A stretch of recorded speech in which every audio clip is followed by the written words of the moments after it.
Hello and welcome to The Dive. Now more than ever, we need to be finding ways to help us navigate the challenges of being an artist. You're listening to The Dive podcast, a show specifically designed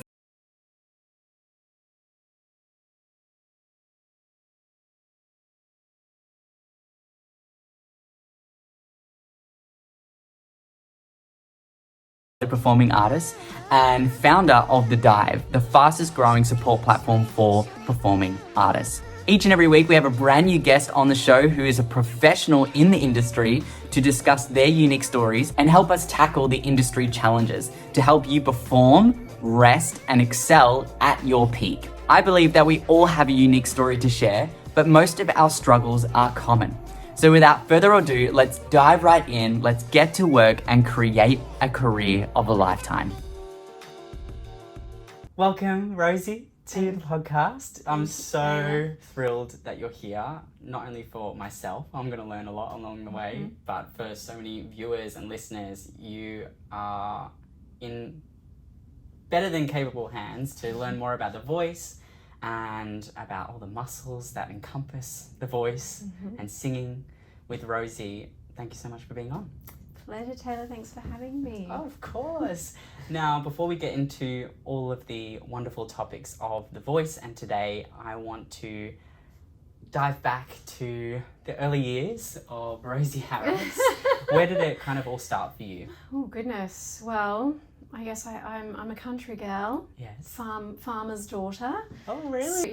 So I guess there was a lot of time to explore and play. And I, just decided I wanted to do it as a career and had a year off school working at McDonald's to save money and auditioned for Whopper and I got in. There you go. Yeah. Got to do what you got to do. Yeah, you do. And what was Whopper like? Going from, country town to now being around leading, people. Yeah, well, it was definitely an eye-opener. I mean, we're talking the 90s here. So I grew up in the country with no internet or YouTube. Yeah. So, yeah, it was I loved my time there. I feel really lucky with the teachers I had, the class group I was in. I learned so much because I knew nothing. I literally knew. I mean, Right. I knew how to, you kind of know, perform, like I could sing and the basics. Yeah. And I but guess back then it's the love. You're just going in the passion of it. You're not really thinking much I about hadn't it. seen a big musical. Yeah, So wow. I was like studying You didn't something. see a big musical even before No. Whopper? No. When I say country, like Yeah. I didn't do the whole travel to Sure. Melbourne and see shows and You stuff. decided to I go just across loved it. to the other side of Australia to do it. I had the Phantom of the Opera record and Great. and You took it with you on the did. plane? Well, probably I should. I knew that thing off by heart, that's for I sure. bet, I bet. Every character. So yeah, that was kind of. So I didn't know who Stephen Sondheim was. It's like massive. So I learned a lot, and then graduated in '99 and moved to Melbourne straight away, and I started the career. Yeah. That's amazing. Yeah. So what was it like, and then coming from Perth to Melbourne? What was like that transition? Because did you have time to go back home or? I can't remember. Yeah. Did I go back home? I think I might have for Christmas, Sure. maybe. Yeah. Trying to think of the timeline because you fly in, you showcase, and then you go to Sydney, Right. and that's a whole other thing. Sydney's very different to Melbourne, and the vibe is very different, and it was a bit of a shock to the system. And I felt like I'd been in a cage for 3 years in Perth, and Perth's just like a big country town, Isn't so I it? hadn't even really experienced a city. So I think my experience was probably very different to people who had grown up in Melbourne already. So I guess I can definitely sympathise with my regional students, and working at the VCA, like students who come from regional areas. There's definitely an energy and a beautiful naivety. Like it's so stunning because it's something that, country people have certain elements to their personalities and city people have certain elements, and it brings out different views to their creativity. Well, how great that from Mildura, say right? Mildura, if we really. To then Perth, did you know that Perth was going to have that country-esque vibe about it? No, I don't know what I knew. I mean, you know, you're pretty immersed. I was pretty immersed in the uni. Sure. But yeah, I guess I didn't. I just knew didn't feel as big as Melbourne. Yeah. Because I had been to Melbourne quite, you know, a few times. So yeah, and I think it's just getting a place to live and everything in Perth. Back then too, rent was pretty reasonable, and then you move here and it's just much busier, trams and all the chaos. All the chaos and busy but yeah, Sydney was definitely. I think I was always going to settle in Melbourne, just easier, I think. Yeah.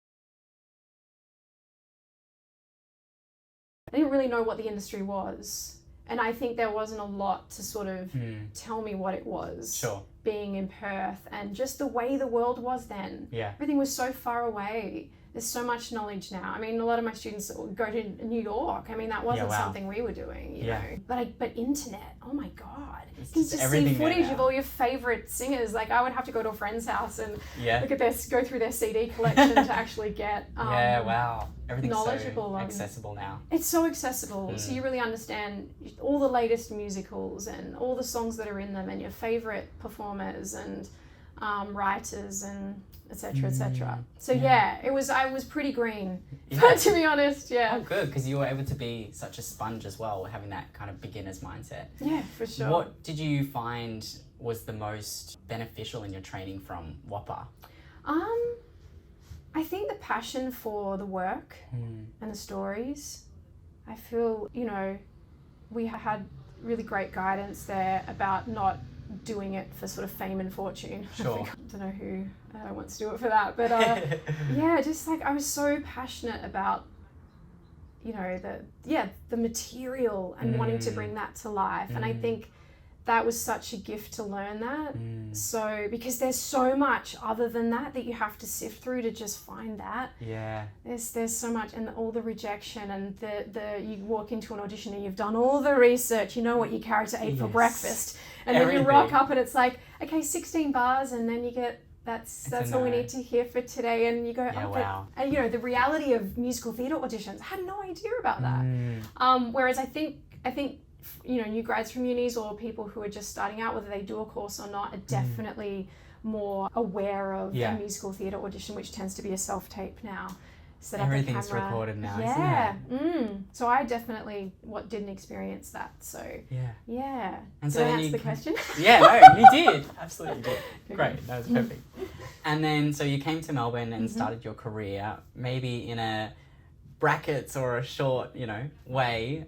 Can you explain or kind of give a brief history about your career and kind of where from WAPA, how did that lead you into Melbourne? And yeah, I had a good agent, which was great, and then he closed his agency, unfortunately, due to health issues, and so I signed with another agency. So there was a few sort of hiccups there, but once I sort of got on a roll, my first professional gig was with the production company, actually. So they were the industry wasn't what it is now. There weren't a lot of big shows on when I graduated. Mamma Mia was kind of about a year after I graduated. Yeah, wow. So that was probably one of the first big shows that I went for. Such a good show. Yes, so good. Love the music. So good, yeah. I was lucky enough to have beautiful Dean Bryant in my year group. Wonderful. Yeah, wonderful person, and you know, incredibly talented writer and director.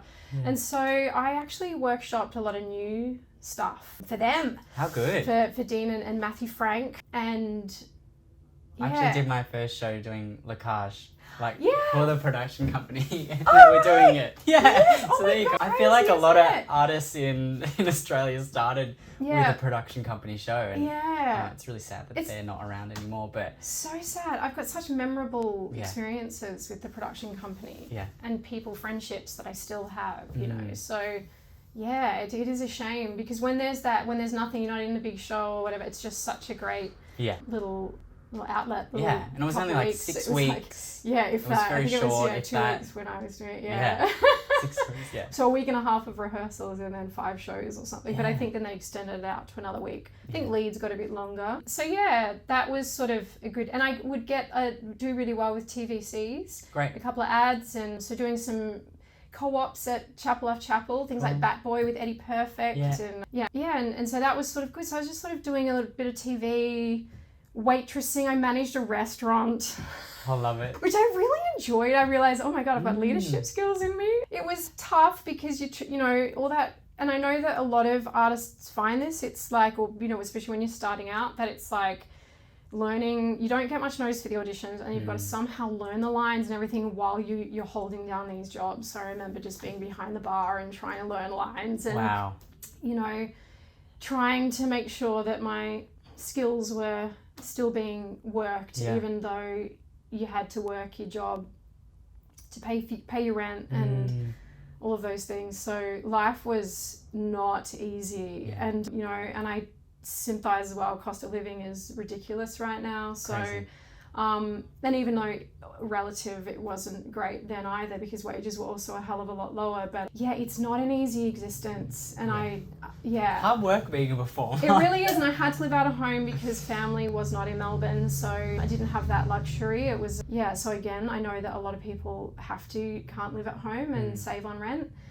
So that's a bit of a killer. So yeah, a bit of that, and then I did the big thing I did Shane Warne the musical with Eddie. Great. With Eddie Perfect, and played Simone and workshopped that process, and that was actually a big kind of turning point for me professionally. That was pretty fulfilling, and I remember just walking out on stage every night and go, wow, I'm actually getting paid to do a new Australian work. Yeah.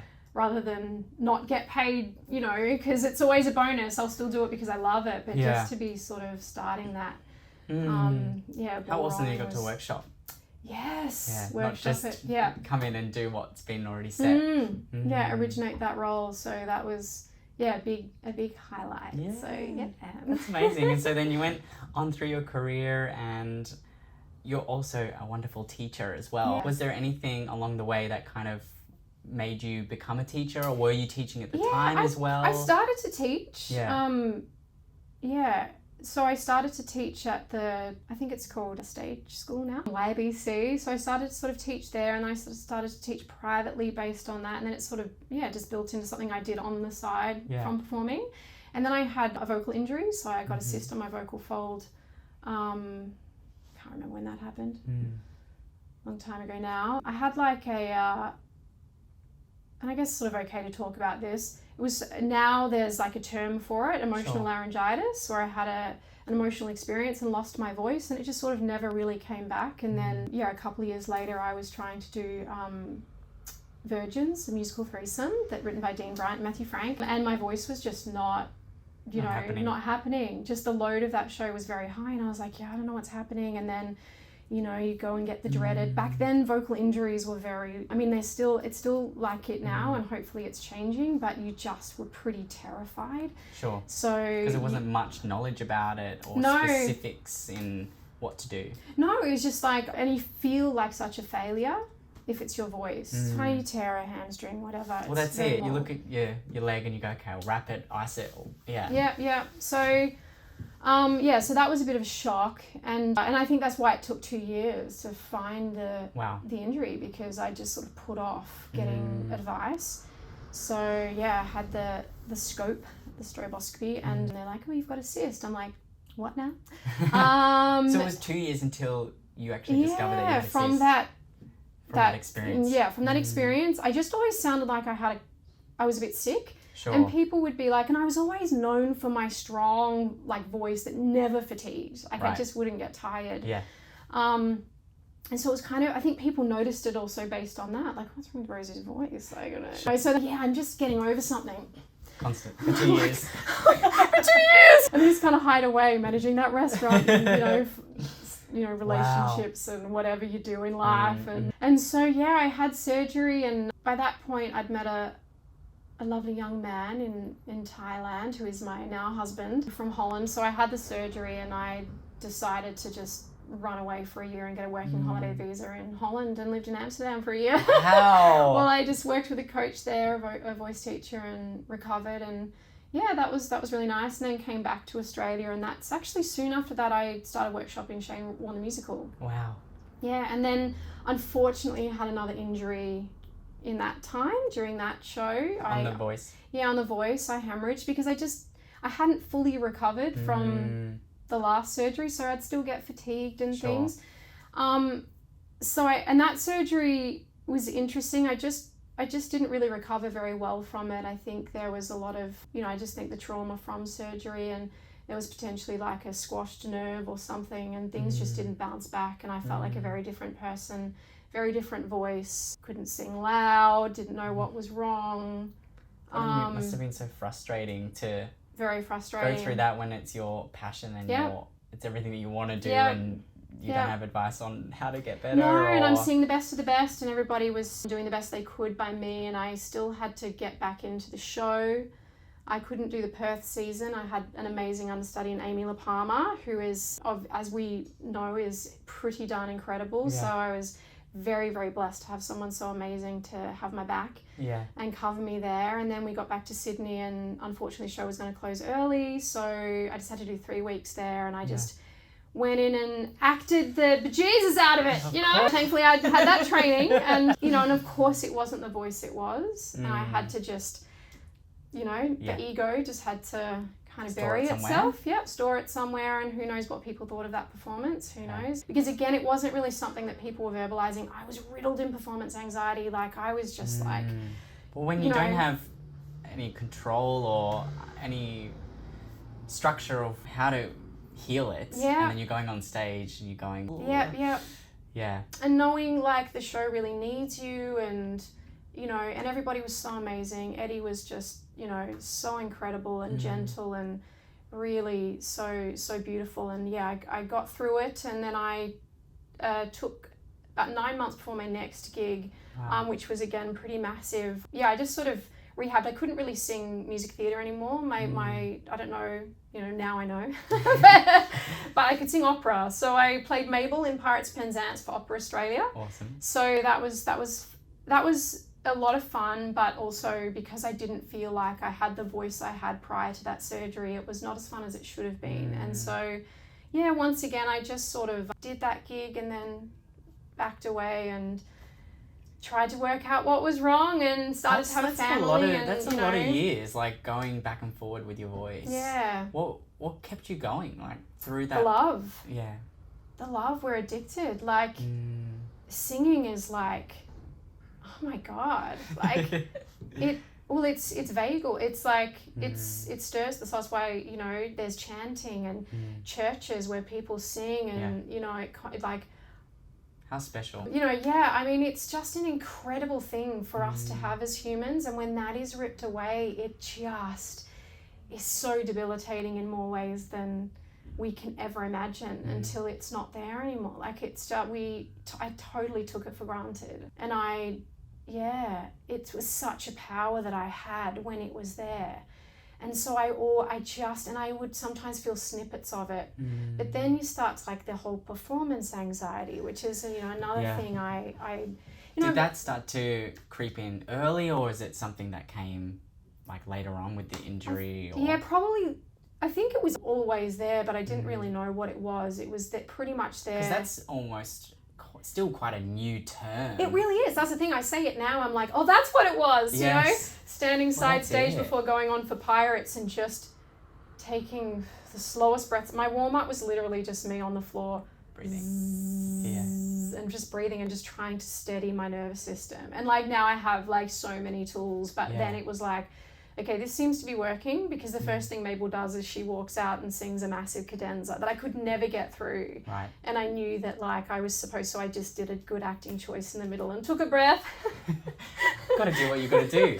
You do, yeah. And in the musical theatre world, I think that's way more forgiven. In the opera world, not so much. You know, you should be able to get through that. I'm wearing the shoes of Emma Matthews, who is one of my favourite Australian sopranos, literally. Like, her name was on my boots because she played the role before. Oh my God. So, there's all that pressure. And so, performance anxiety is now a term. If I think about it, I had that. I wasn't sleeping some nights at all.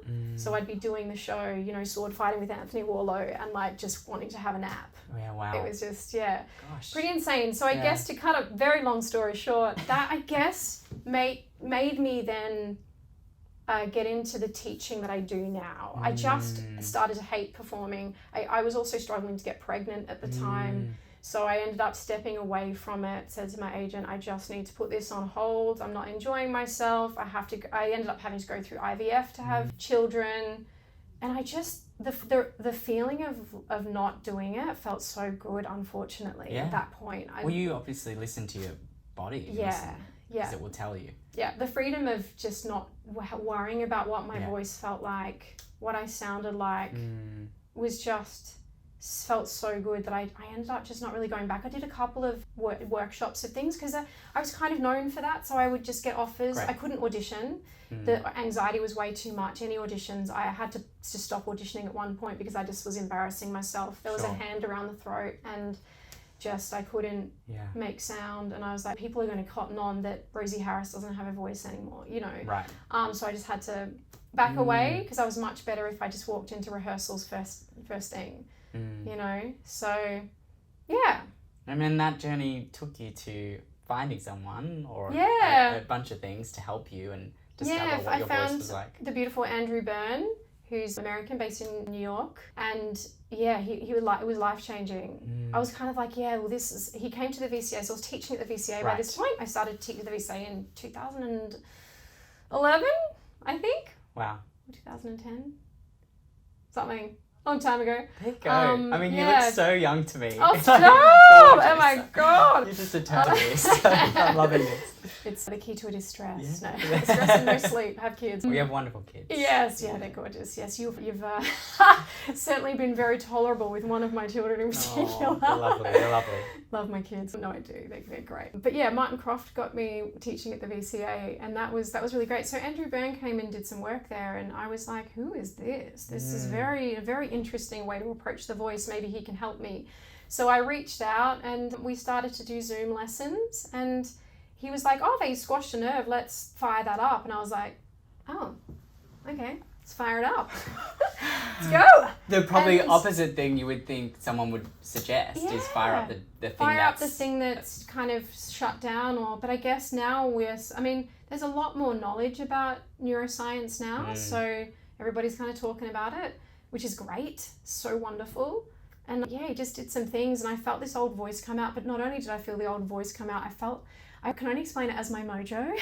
Love mojo. So I'm like, I was just walking down the street and I was like, I feel swagger. I don't know. It was like, that was one lesson. Yeah. And I felt like, because you felt that shift. I felt that shift, and I knew that like,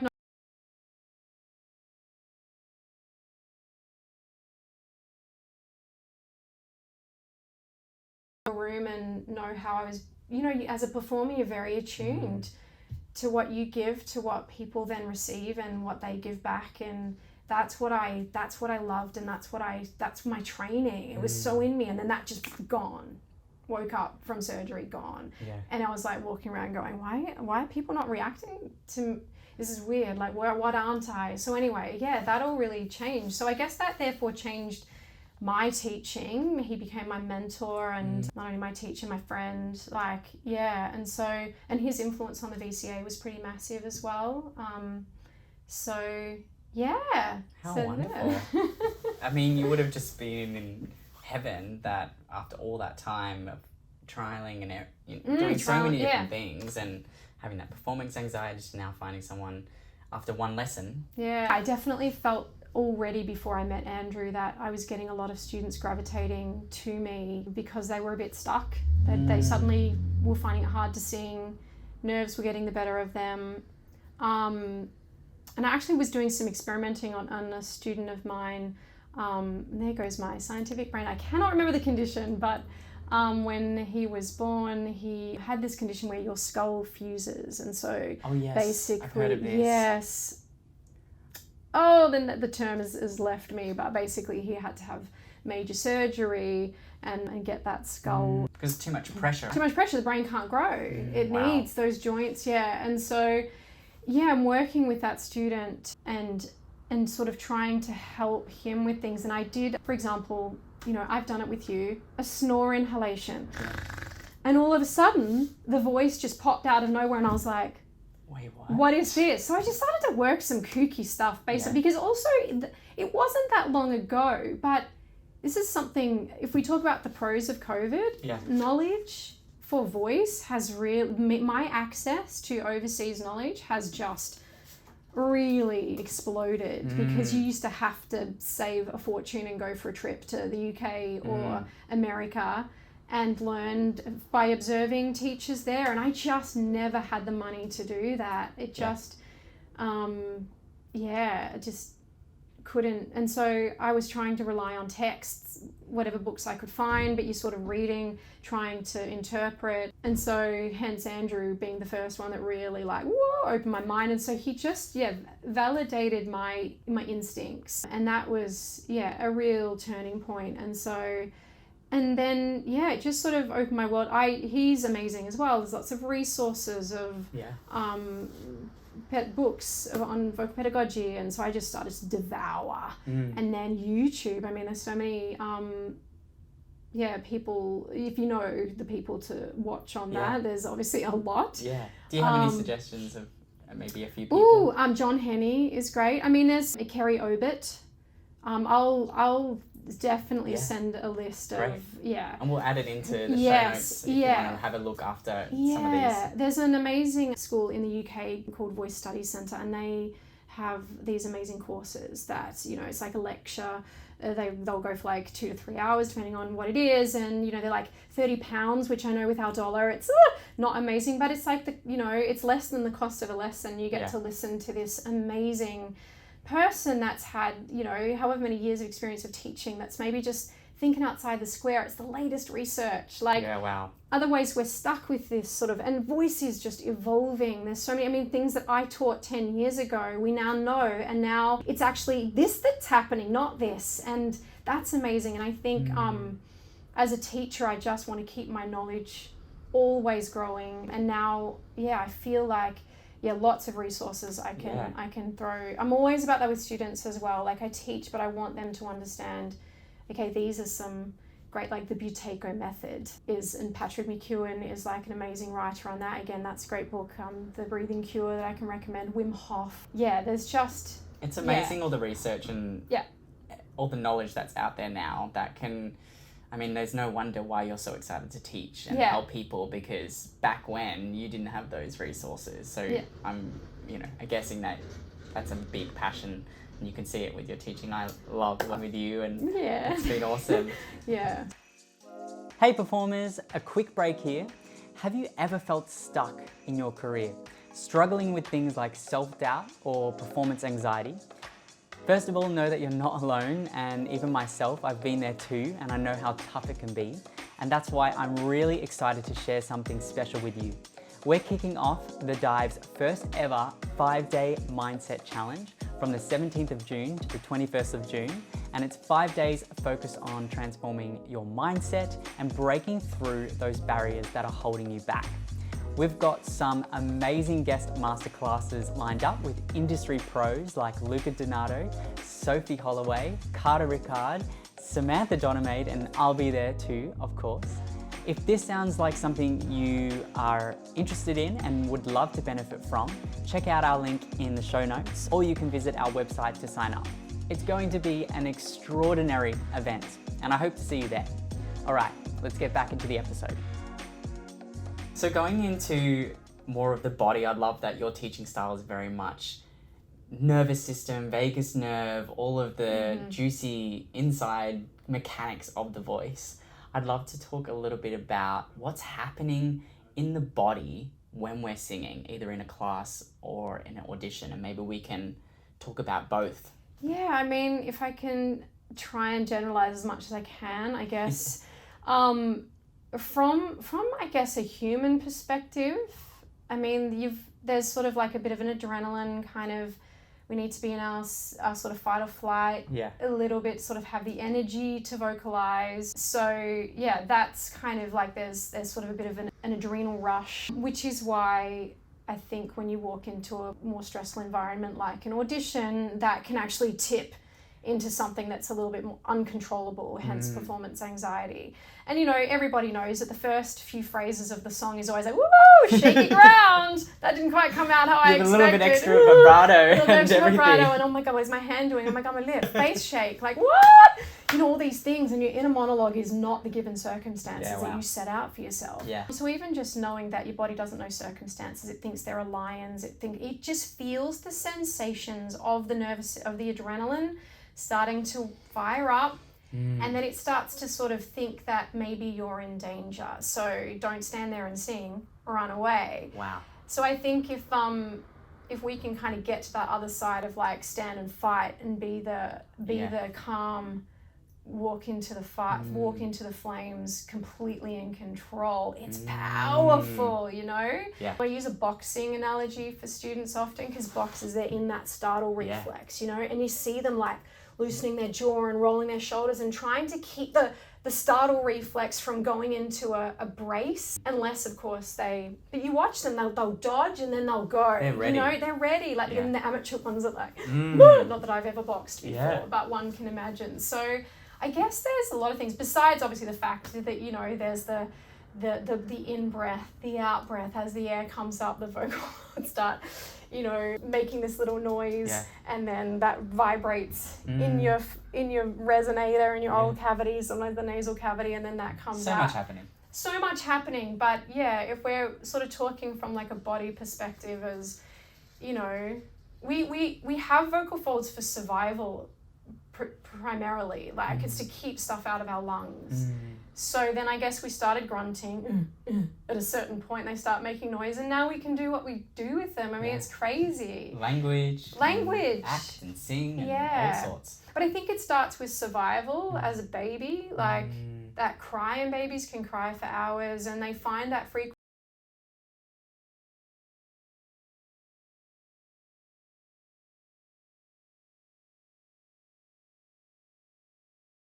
And also when it becomes a fear, when singing becomes something that makes you scared. What if it's not going to come out right? And I think as a teacher, I have to be very delicate with that. And people come, you know, often from trauma of an institution or you know, someone in school saying that you can't sing, or you know, we've all got stories, or you cracked on a note somewhere, and to, you know, trying to recover from that, you need to then have an experience of not cracking on the note. Yeah. Whereas often, unless you're in a show night after note, and that cracked note hasn't left you unable to get out there again. Mysterious. Annoying and unforgiving sometimes, the mind and its power over yourself. And going even back into, you know, what's happening with the body when you sing. What are some tips now that maybe you could give for, we're in the audition, we're standing there about to sing, and the body, you're saying, is in that fight or flight. What are some tips that you would give to someone to help them stay in fight, but also be aware of their body?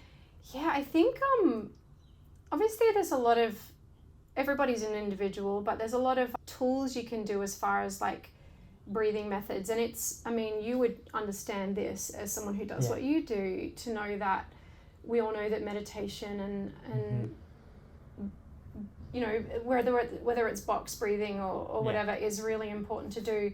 I teach a lot of people, I'm included in this, where meditation actually induces anxiety. So I get more stressed if I try and control my breathing or try and breathe low. Or so the Buteyko method has been a bit of a game changer for that. Yeah, that's great. Because I guess there's a lot of people on here that are listening, no, not another meditation or breath exactly, work. where I just have to try and focus, which is exactly what I was trying to do, and then I'm getting more and more anxious. Yeah. So let's talk about that. So there's techniques. There's things like basically, if you think about it, it's like the gas exchange. When we have carbon dioxide, we have oxygen. When your carbon dioxide levels get high, that then triggers us to need to breathe.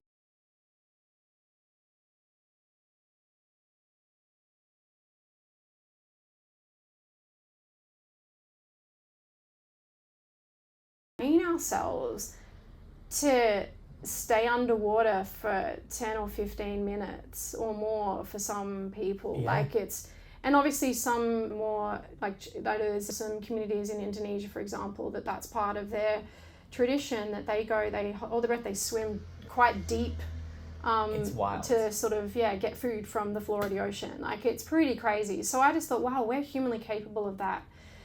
Yet to sing through a phrase, you can get super nervous, because what happens is the longer the exhale, the higher those carbon dioxide levels build, as you're losing oxygen. And so it's all about helping your body tolerate high levels of carbon dioxide. So just doing things like breathe in through your nose for 2 counts, exhale out of your mouth for 6 or 8 counts, depending what your body is capable of in that moment. If you're really stressed before an audition, maybe 4 or 6 is where it's at, and you can just like have a little kind of rhythm going, tapping on your knee. I always find, for me, and again, everybody's really different, but something active like that, and once you have the knowledge of, all I need to do is exhale for longer than I'm breathing in, and that is just because of the gas exchange, that's going to calm my system, is super helpful. And even like going into a yoga class, if as soon as they say breathe low, I used to go into a panic. Right. Because you can't breathe low straight away. You're too fucking wound up. You're right. And so I always tell myself, just breathe slow. Just start with like something a bit slower. Try and make it through the nose, unless you're completely congested. Nose breathing is best. Maybe out through the mouth, if depending on what you're being instructed or what the exercise is. And eventually, because of that gas exchange, and even if you just have a little bit of a longer exhale than your inhale, if you can. But again, as soon as you stop pressuring yourself to breathe a certain way, you're actually going to calm your nervous system and be more present. So I also do like paper bag breathing. So I just get a paper bag and I put it over my mouth and my nose, and I seal it. And I breathe in and out through my nose calmly. I set a timer for 2 minutes. Great. I urge people to try this. Some people will be like, that was actually fine, Rosie, piece of piss. Some people are like, oh my God, feel like they're suffocating straight away, because suddenly you're getting a hit of carbon dioxide. So there is a thing called carbon dioxide therapy.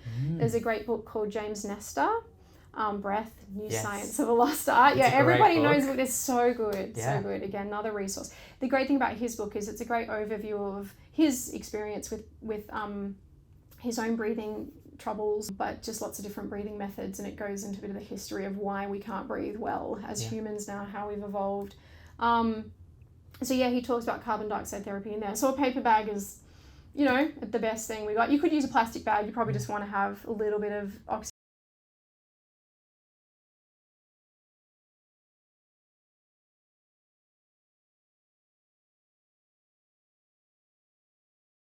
You sing through that phrase, your body isn't going to kind of freak out so much about the depleting oxygen. Yeah, wow. And it will freak out more if you're in a stressful situation. Because we get stressed and we go into that sympathetic nervous system kind of state. And so we start using our more higher inhalation muscles to get ready to run away or fight the fight. Not the lower ones. That's parasympathetic. So that's like a couple of things there. No, that's wonderful. I love that. And I think, being more present in the body, Wim Hof is really good for that. His kind of flips the opposite. You hyperventilate, just to generalize Wim Hof. You hyperventilate and then do breath holds. So you over oxygenate and then you hold your breath. And it's just incredible how present you feel during that.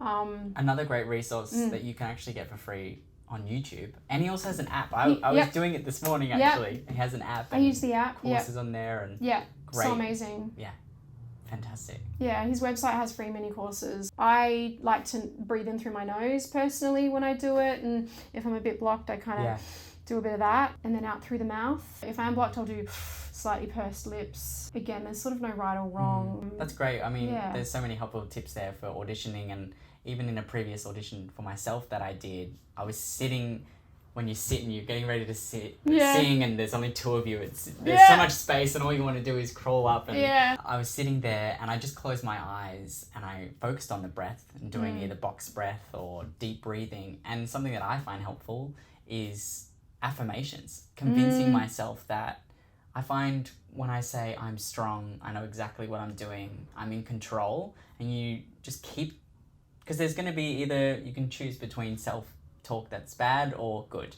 And so just taking those breaths are going to calm that body down anatomically as well. Yeah. And then for the mind, I just focus on a few affirmations. Yeah. I'm strong, trying to convince yourself that it's all going to be okay. Oh, which is so perfect. Yeah. Yeah. And I think as well, when you're going into audition, we're not kind of suggesting that it's all going to go away, because it's always been there. It's always going to be there. The body's going to react in this way.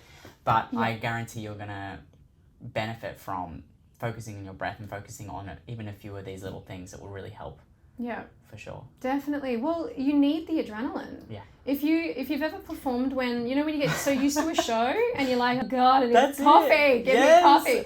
Like, you need it. Oh my gosh. Just about having the control. Yeah. And actually, speaking of positive affirmations, I do that when I do my Wim Hof in the breath hold. I circulate those in my mind, so I'm doing it in my practice, and I'm doing it in those moments of where you feel really in control, because you're seriously just controlling your nervous system back down after you've put yourself into a heightened state of fight or flight. Yeah. And there is evidence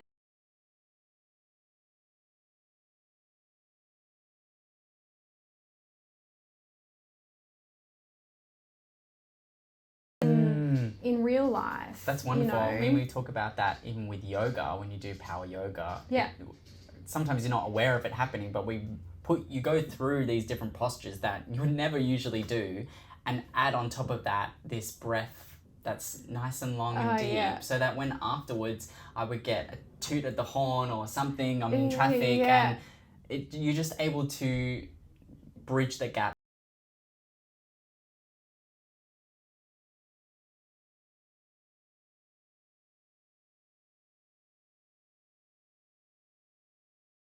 Kind of just be present and not let things affect you as much. Also warming your nervous system down after shows is also part. You warm your voice down, but do some vagus nerve stretches or some paper bag breathing or whatever, just to kind of bring yourself back down from that. Otherwise, that's why often you can crash and burn after 3 weeks of doing a show. You get sick, and then you're like, why do I keep getting sick? Because your body eventually has to shut you down. Yeah. Because we're adrenaline junkies as performers, potentially. Yeah. Without knowing it. Yeah. I'd love to talk more on the vagus nerve. Yes. It's something you're super passionate about. Yeah. And even I would love to even do in the studio a few exercises to what you just mentioned, to calm down after a show. That is a massive thing. And when we all get told to cool down and do all the things, but in my experience, and maybe you can vouch for me too, as soon as that curtain comes down, people are like wrapped up and they just leave. They don't, I mean, this is not everyone, but the majority, you just don't even think about it. You switch off, you go, well, the job's done, and you leave everything to tense up, sometimes getting on a bus, whatever it is. So I'll calm down in my sleep, which you may, but yeah. Yeah, I mean, vagus nerve, I would love to dive into that. Do you want to give the viewers and listeners kind of a quick little overview of what the vagus nerve is? And it's a cranial nerve 10, sits roughly here in the body.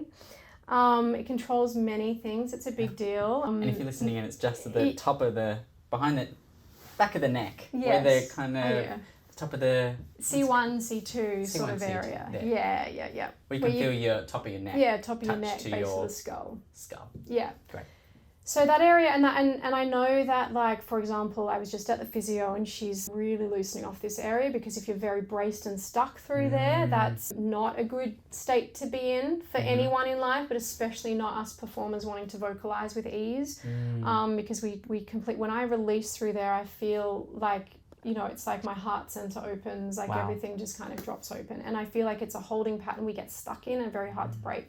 So it controls digestion, parts of your brain, larynx, singing, circulation, breathing, diaphragm. Yeah, it's like so many things. It innovates to many, many different areas.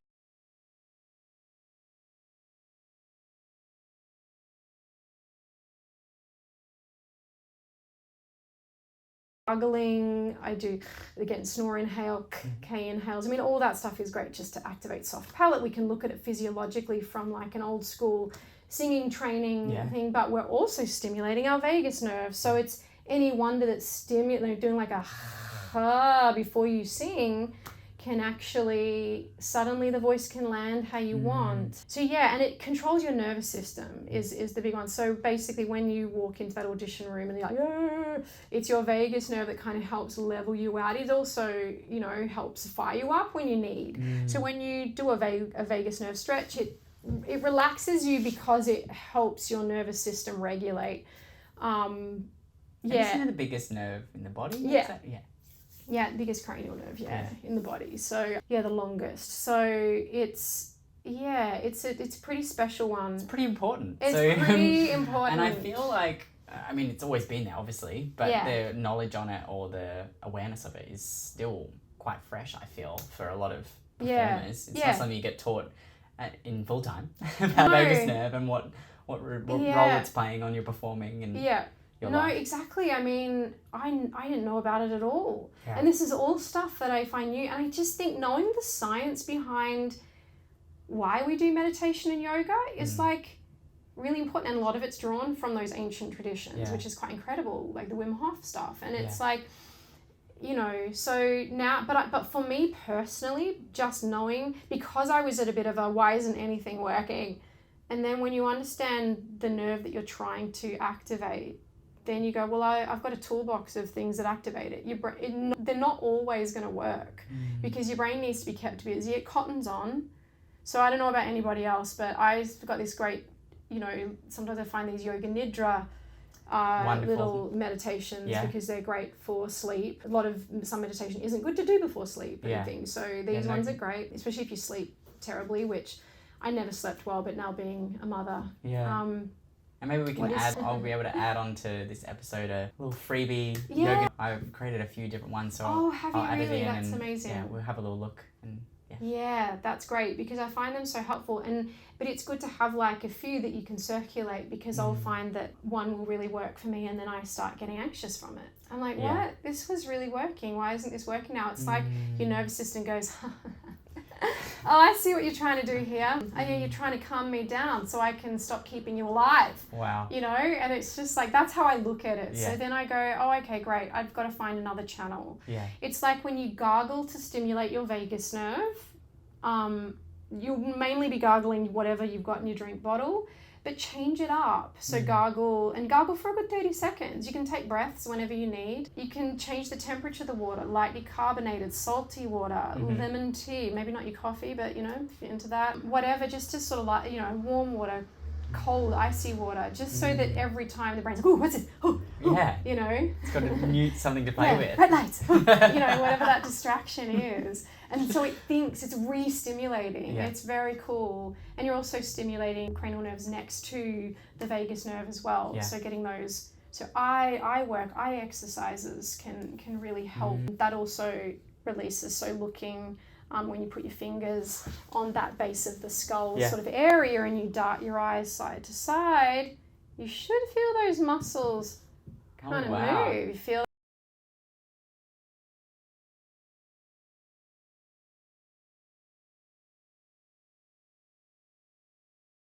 sort of thing. So neck, if my neck, I've got bulge discs in my neck.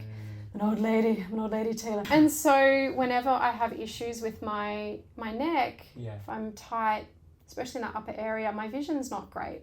Oh, wow. And it's not just because I'm, you know, my eyesight, I've entered the era of eyesight deterioration. It's not just that, it can just be like, I've got my neck. And so I've got some great, you know, eye exercises that my beautiful Andrew Byrne has given me to do with that kind of stuff. Yeah. So those exercises were stimulating. Would you do those after a show, or is there separate ones to? It really depends on the performer. I think like if you do tend to be quite anxious about what you're doing, and again, I work with people who are ensemble, work with people in lead roles, work with people in, you know, all walks of life, and everybody. You know, some people are absolutely fine and like never get nervous until a certain point. There's always like something that unfortunately triggers that nervous system to just that stress bucket they call it. I guess it could be a different character. All of a sudden you're going into this and you're fine, and then all of a sudden, oh wait, this is related to something when I was young, or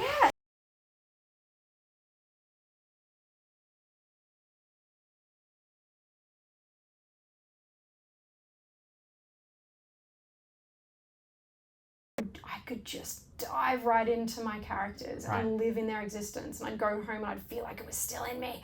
You know, it was like, method acting, is that what it's called? Yeah. But it's not healthy. You can't do that long term. So you need to, yes, dive in. And I'm always supportive of my performers that like to go hell for leather on stage. I'm like, great.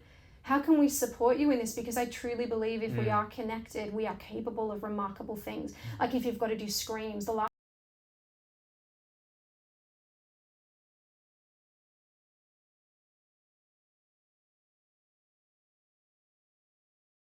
stop the throat from grabbing and maybe second guessing the fear of damage or whatever.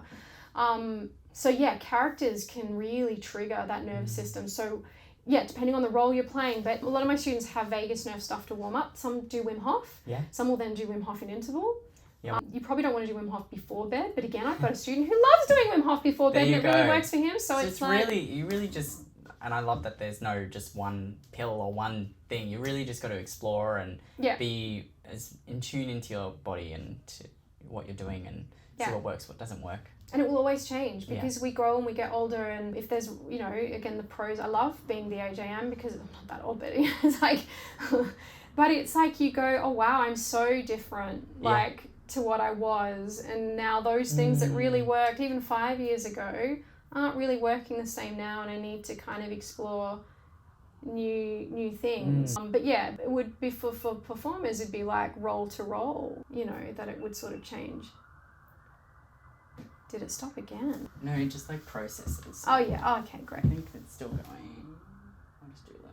It's almost like it gets to an end of a role and I don't know. But now, so so some, but definitely the warming down, I think, even if you feel like you're okay, I think it's so okay. There's a great book called Accessing the Healing Powers of the Vagus Nerve. Again, I'll put this all in the references. Great. And there's this wonderful woman that I found called Suki Baxter on YouTube who demonstrates physically a lot of the exercises in that book. Wonderful. And so I always love it when I find that amazing resource. I mean, I'm in the process of doing my own footage of exercises. I've got my Vimeos. They're hilarious, but I'm getting there with the technology. But yeah, it's just, there's great exercises that you can just try and see how they sort of shift. Yeah. We'll add those in for sure. Well, we're coming to the end of this episode. I mean, there's just so much awesome knowledge that's coming out of it. Yes, absolutely. I would love to ask you a final question, and that is, if you could go back to yourself, this is, pre-injury, pre-getting in, you've just finished even Whopper, and you're getting back to your career. What advice would you give yourself? It's interesting. I mean, everybody has a very different experience growing up.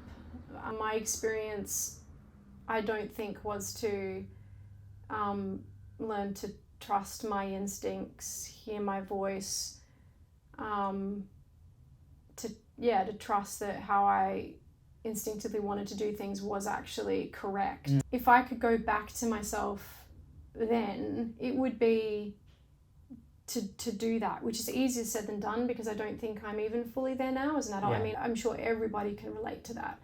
But definitely don't live by the shoulds. Question what doesn't feel right.